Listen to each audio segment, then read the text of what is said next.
Now, for a couple of months, I've been talking about my desire for the WWE to put the World Heavyweight Championship on the line at the Royal Rumble. And in the interest of providing proper and full context, I wanted that done in part with the factor being that once Rollins vacated the belt, they would wait until the Royal Rumble to crown a new champion. Now, I know that wasn't going to be the most realistic scenario because the company wasn't going to want to go a couple of months without a world champion because it's a big marketing device for them. It was a little more of an idealistic type of thing. But nonetheless, I was still excited when I found out the WWE was going to put the WWE World Heavyweight Championship on the line at the 2016 Royal Rumble. And with the story that they've got, one versus all, you've got your tagline for the event.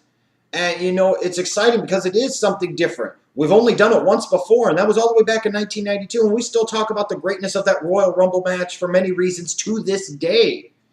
So in a period of time where we're looking for something different, something fresh, the fact it's been 2.5 decades since it's been done, I think the timing is right. And frankly, based off of the way that WWE had booked things over the past couple of months, I felt they had booked themselves into a corner where they really had no other choice but to kind of kick the reset button here at the 2016 Royal Rumble and go in this direction. Because it could do a better job of launching you towards WrestleMania as opposed to doing the status quo of what you've done for so many years. The Rumble winner gets the title shot at Mania. I thought it was time to shake things up a little bit and do something different. And in theory, they are here. And I like that. But now, over the past week or two, I've started to see reports on the interwebs talking about this whole thing is going to happen, but there are no plans to take the strap off of Roman Reigns, meaning Roman Reigns would enter the Rumble, it's one versus all, and he's going to win the whole shebang-a-bang, and he's going to walk out of the Royal Rumble with the title. And when I look at it, and when I see those reports, I could actually see the WWE doing this. Because in a lot of ways, it's a reflection of their current product, where so many things just end up being a colossal waste of our time. There's a lack of significance and lack of meaning with whatever does happen. There's no real payoff. There's no satisfaction that comes from hardly anything that this company does. So what would be any less fulfilling or any less satisfying than doing this whole thing, the belt's on the line, Roman Reigns has to defy all of the odds, it's one versus all, just to sit there and turn around and have him keep the damn title anyways. What a colossal, epic waste of fucking time that would be. To me, Roman Reigns winning the 2016 Royal Rumble would be stupid.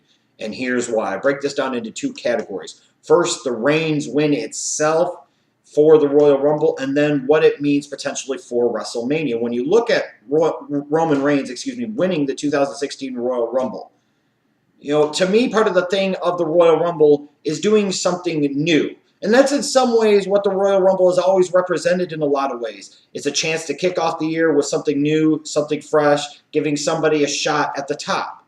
It always represented a bit of freshness, a bit of newness to me. And with what you're doing this year, with putting the title on the line, it's been so long since you've done it, it is new. It is fresh. So why would you sit there and go against the grain for everything that the Royal Rumble represents to me and many others in a lot of different ways by maintaining the status quo and having Roman Reigns keep the damn belt anyways? So it's like an exercise of futility. What's the freaking point? There's no payoff here for the fans. There's no payoff here for the Roman Reigns character. And there's no payoff to the product as a whole. You did all of this just to waste a bunch of friction and motion just to sit there and keep things the exact same damn way. That's just dumb. And then when you look at this from a kayfabe standpoint, when you look at the McMahon family and the Authority as a whole, as a group, these are supposed to be hated villains. These are supposed to be the heels of the heels, and understandably, legitimately so. But now you've had the McMahon family, and in particular Vince McMahon, now get to the point where he's so bothered by this that he's actually bothering to appear on television each and every single week, mind you, that now we sit there and we go through all these semantics and all these different things, and Roman Reigns is overcoming everything, and now we get to the point, we've reached the big climactic moment. It's Roman Reigns one versus all in the 2016 Royal Rumble. How stupid would that make the freaking Authority look? How stupid would that make Mr. McMahon's character look if they put Roman Reigns into this damn match and he just won it anyways? Now you sit there and you look at that authority type of leadership figure, those villains, and they lack credibility to you. Because the one thing they're trying to accomplish, the one thing they're trying to get done, they can't even fucking do that right. Furthermore, when we get to the entire roster, you're talking about 29 other people trying to vie for the title. If none of them can manage to beat Roman Reigns in a situation where they don't even have to make a pin or submit, they just have to get him over the top rope, and none of them are smart enough to band together to eliminate Roman Reigns and guarantee that if nothing else, somebody new is going to win the title, then how weak does that make the rest of the roster look? And how stupid does it make the rest of the roster look? And how much does it make the rest of the roster lack in credibility?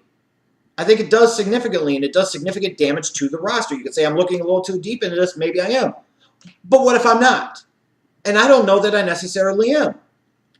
And when I look at this too, when you look at the Reigns Rumble win and starting to envision what you're going towards for WrestleMania, it creates a predictable WrestleMania or a not believable WrestleMania title match. Because you either are going to know the finish beforehand, it's going to be telegraphed, or it's going to create something where Reigns beats all these people in the Royal Rumble. Now one of these asshats is going to go to Mania to beat him one-on-one. We're not going to buy into that shit. We're not going to believe into that shit. And again, it's going to hurt the credibility of the product. And ultimately, what I don't understand is if you're trying to create a new star, but at the same point in time, you don't want to fall into the John Cena 2.0 bullshit, why would you do everything you can to book him like Cena and make him John Cena 2.0? You know, my thing is if you're going to book somebody like John Cena, then it might as well at least be John Cena because he can at least talk on the fucking microphone, something Reigns still cannot effectively do, especially on a consistent basis. Nobody can do Cena better than Cena. So why in the hell would you want to make Reigns Cena? And by booking him in this fashion, where he overcomes all the odds and the obstacles to the point where now, similar to what you've done with Cena for so many years, he no longer has barriers or obstacles to overcome. He is the barrier and obstacle to overcome. Why in the fuck would people want to get behind this guy? Why the fuck would people like this guy? Why the hell would people want to support or cheer for this guy? You're doing the exact same thing with Roman Reigns. You're making him Cena when he doesn't have some of the redeeming qualities, frankly, of a John Cena, and he doesn't have the abilities of a John Cena. That's stupid. Should be creating new stars that do things in a different way, not booking them in the same damn way. If you're going to do that, instead of going with the knockoff, go with the original because the original will be better. Just wait a few months and then you do that shit. You do it next year. And then you look at WrestleMania. Roman Reigns walks out with the damn title. Now where the hell do you go from here to Fastlane and in particular WrestleMania 32? A show that there's going to be a lot of pressure for the WWE to deliver in a big way because they're trying to put over 100,000 asses in the seats and they should be able to do so. Let's look at some of the potential opponents. We know Brock Lesnar's in the Royal Rumble. If Brock Lesnar goes into the Royal Rumble and he doesn't win the bell, but he somehow ends up being the challenger to Reigns at WrestleMania, the whole dynamics of this are fucked up. And now you get to a situation where it's a repeat main event match from last year's WrestleMania. We've seen it before. And while that match was good in and of itself, it's kind of a no-win situation. If Brock goes over Roman Reigns here, then why the hell have Roman Reigns go over in the Royal Rumble just to drop the strap back to Brock so he could be a part-time champion? That's stupid. But then doing this where you've got Brock coming in and he's facing Reigns just to have Roman Reigns go over is going to feel predictable. And ultimately, Reigns going over in this fashion is dumb, especially in this case. Last year, part of what really made it work is you had the out of the Money in the Bank winner, Seth Rollins, in your back pocket, and you utilized it and utilized it very well. You don't have that crush. There's no Money in the Bank cash in to go off of this year. You don't have that threat. You don't have that option. You don't have that plot twist. Lesnar winning would be stupid. Reigns winning would be dumb. We've seen it before. It would be predictable or ridiculous. Either way, not good. And then when it comes to Triple H, you know, if Triple H entered the Royal Rumble where he didn't enter the Royal Rumble, he didn't leave the Royal Rumble show with the title, now you get to, let's say, him versus Roman Reigns at WrestleMania. That's a match I think could work. I think Triple H versus Roman Reigns at WrestleMania could really, really work.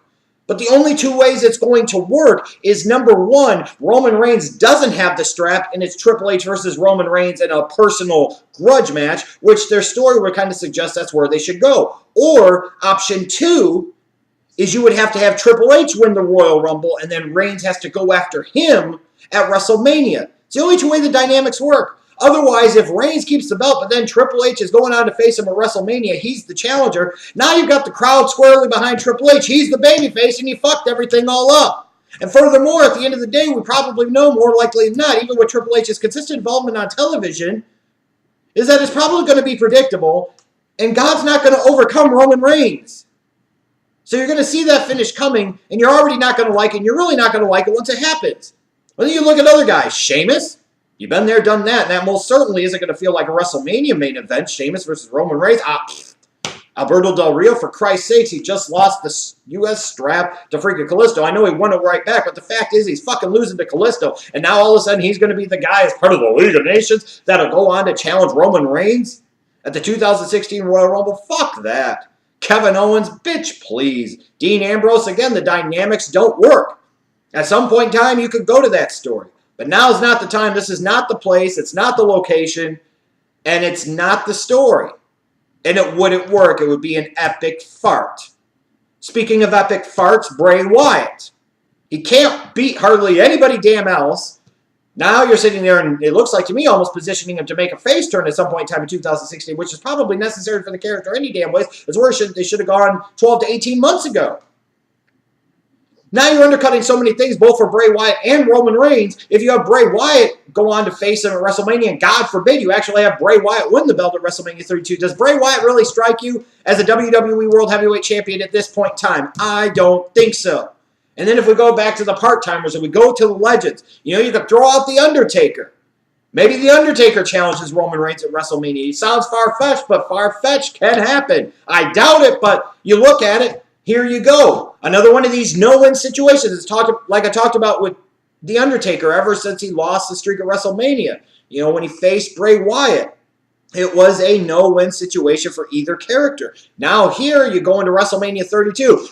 It's Undertaker, it's Roman Reigns. We know where the fuck the crowd's going with this one. We know where the fans are going with this one.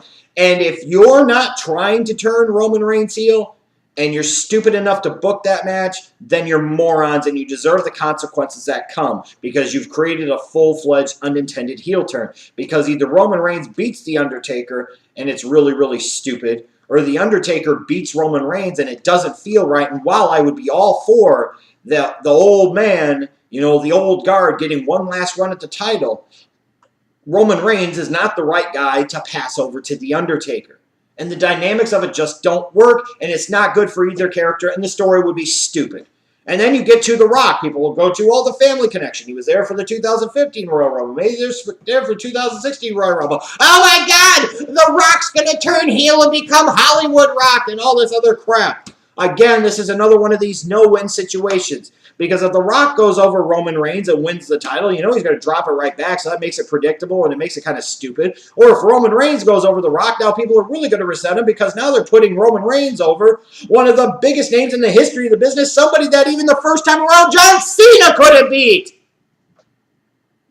The whole point of this video is to hopefully help you see just why it would be ridiculous and stupid for Roman Reigns to retain his world title at the 2016 Royal Rumble.